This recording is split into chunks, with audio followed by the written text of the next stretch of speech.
ako ng bibig. Sa bibig po kayo humihinga? No. Bakit po? Masakit, kutob na ba din?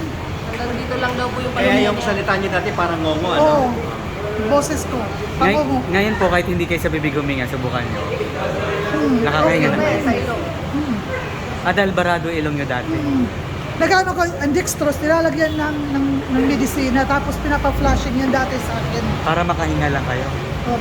Kasi ito, bago ako maanin, ano yan, parang may amoy na ako lang ang nakakaamoy.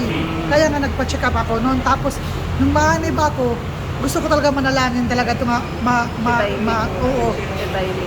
Nanalangin talaga ko nga, sana mawara ito, mawara. Nawara hiya, pero amulet, pag ginawa, Hanggang dito na. dinhila, tapos, bubuka ko talaga akong bibig pag ano. Ngayon po, after nung ginawa natin, mas okay. Nakakahinga na kayo ng malawag. Tulungan ko kayo ha. Upon may instructions, no? Ganito. Inhale kayo. Inhale. Sagad.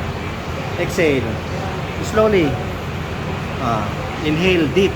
Sagad. Deep. Deep. Exhale. Okay. Full lungs. Full lungs. Inhale.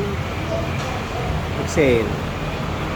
Dati ba nakakahinga ka na ganun kalalim? Hindi, ano? Dininig na yung panalangin nyo po. Lagi din nakata nakaka